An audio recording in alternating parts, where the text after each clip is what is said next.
While many other YouTubers were focused on killing the Maggot King, I focused on testing every single other moneymaker and training method. And let me tell you, some of them were completely insane. Oh my god, I just finished the quest 4 hours in, and let me tell you, the last boss fight was complete cinema. I'm sorry Ed, I did spacebar most of the quest. But now we have more serious things to tackle. Let's start with a moneymaker I think is gonna do quite well. I banked all my gear and brought an inventory full of buckets, because one of the most exciting upgrades from this update, the Seeker arrows, actually come from woodcutting. I'm actually one of the first ones to complete this quest, so I'm quite excited to see for how much will the first batch of arrows go for. This woodcutting method actually took me over 10 minutes to fully figure out. It's very different from any other skilling method in RuneScape, so let me explain. Once you click on a tree and place an empty bucket under it, 2 progress bars appear. The one above the tree is a progress bar, meanwhile the one over your character is your axe swing.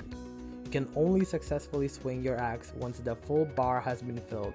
One trick is to double click quickly on the same tick, then the progress bar fills much quicker than you did 2 individual clicks. Once the progress bar is filled, it starts to leak sap from the tree, but you have to maintain the wound for a couple of rounds for the bucket of sap to completely fill. As you can see, the XP gained at this point of the process is insane.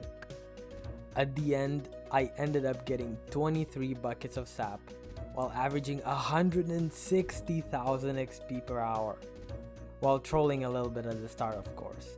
I think like fully efficient gamers would cap at 190 or 200k an hour, depending how a crystal axe affects this tree. Isn't that absolute insanity? 200k while making best in slot arrows. Brother, Jagex, what were you thinking? What were you thinking? Couple more, 2,415 arrows in total. Wow. Let's put them in for 3, maybe like 4k. We'll see what they sell for. Oh. Bro, I knew this moneymaker would be insane. What the hell?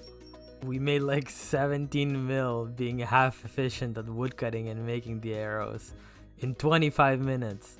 That's an effective rate of like 40 million GP an hour. That is insanity. If I had to make a ranking on this method, I would definitely put it in S tier in both skilling and money making. Next method I'll be doing is slaying Venators, which is a new Slayer monster unlocked at 74th layer, and they're just basically buffed sentinels. They were added to offer a better blood shard rate, but with a caveat of only being able to be slain on a Slayer task. But there exists a Vampire Slayer extension, so if you really want to slay these, you can buy an extension for 100 points, and you will be able to be assigned up to 250 vampires at once, which in my opinion makes blood shard grinding way more efficient. After slaying quite a few of these Venators, I've been getting a lot of fang and teeth drops from them, which if you didn't know, you can turn them into dragon arrow tips and dragon dart tips respectively, which is quite a nice addition to their otherwise dogshit loot table. Anyway, it's been about half an hour of slaying these and I'm ready to move on. Although the Slayer and combat XP is pretty nice, other than that they do not offer anything worthwhile, just like sentinels.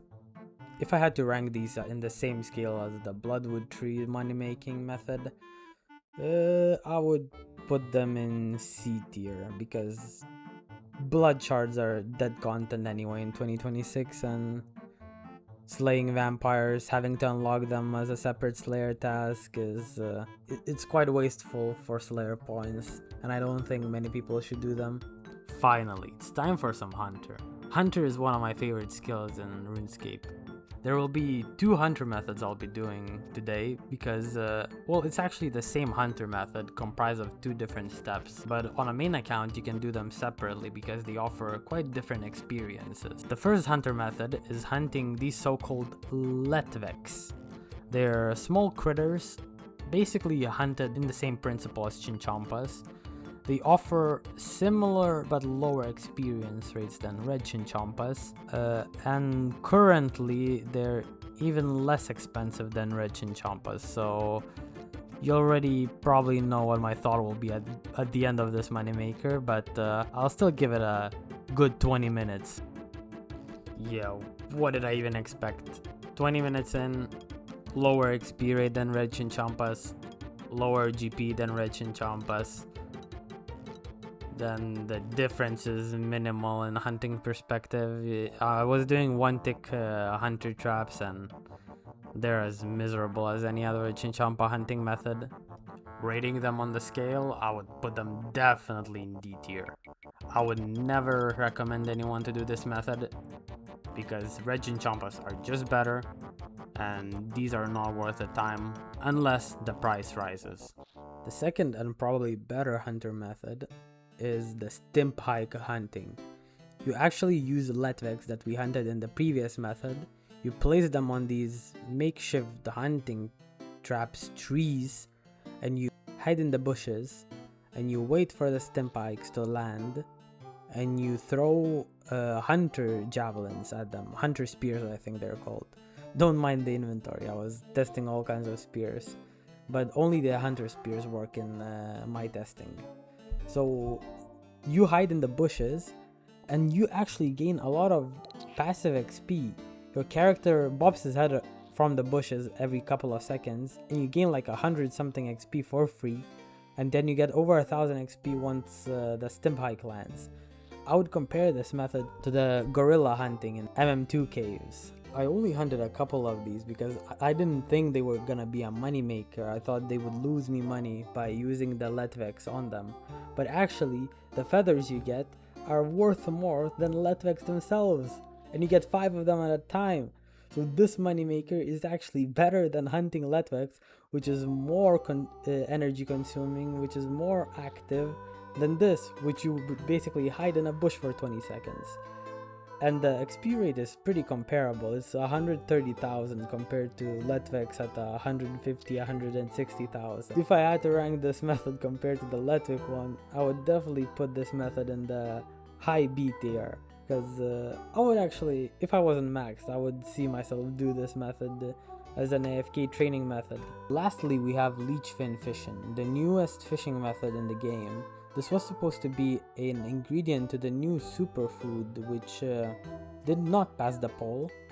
So these fishes are currently useless.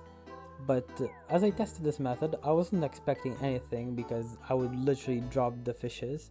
But the XP rate came out to a baffling 115,000 XP, which is very comparable to 2-tick swordfish or any other more intense fishing methods like anglers with diabolic worms. This might not give you the pet chance, but the training method itself is more chill than tick manipulation, and I don't know, I like it. I did not expect to like it, but I did enjoy it. It's not as bad as it seems, and the XP rate is great. What can I tell you? If I had to rank it in the same scale, I would give it a B tier. I would give it a B tier. Just because it doesn't have any uses, you know? Fishing useless fish, even if you would drop the swordfish anyway, just like knowing that the fish has no use is kind of depressing. This rating truly represents what I think about these methods.